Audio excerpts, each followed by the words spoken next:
قتلوں کی تعداد 35 ہو گئی، 3 خواتین بھی شامل۔ وزیر اعلیٰ سندھ بھی آخر جاگ اٹھے، وزیر اعلیٰ سندھ نے ڈی ایس پی اور ایس ایچ او کو معطل کر دیا۔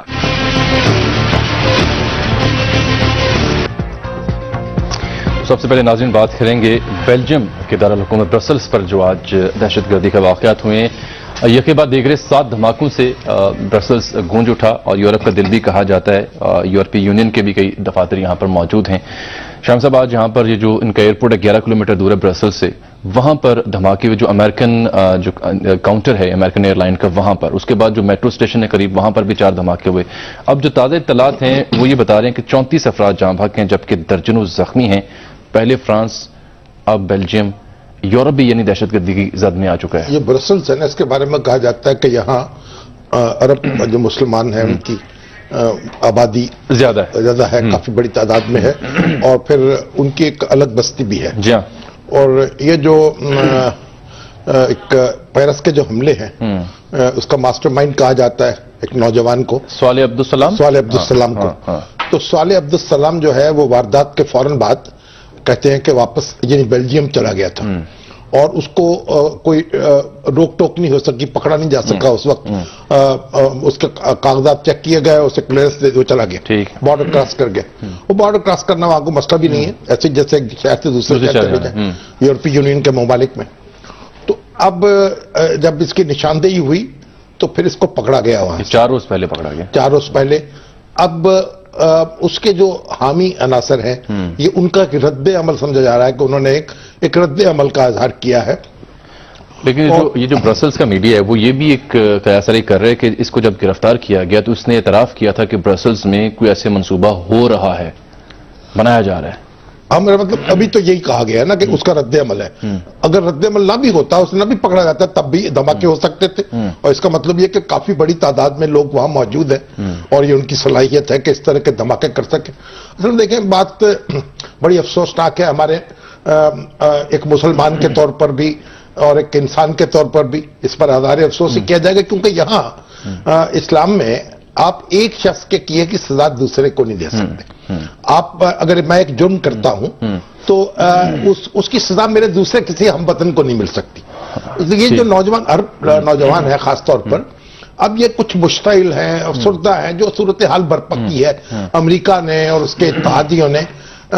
آپ دیکھیں پورے مشرق وسطیٰ میں اور عراق میں، آپ عراق جو ہے اس پہ جس طرح حملہ ہوا ہے، اب تک 10 لاکھ افراد ایک اندازے کے مطابق مارے جا چکے ہیں، اور ٹونی بلیئر اس کا اعتراف بھی کر چکے ہیں غلطی کا اپنی کا۔ جو شخص لوگ مارے گئے ہیں، ایک مختلف سروس ہیں، وہ کہتا ہے 5 لاکھ، وہ کہتا ہے 10 لاکھ، اور کتنے بچے اس کی نظر ہوئے ہیں، کتنے اپاہج ہو گئے ہیں، کتنی بستیاں اجڑ گئی ہیں۔ پھر شام دیکھیے، آدھی آبادی جو ہے وہ دربدر ہے۔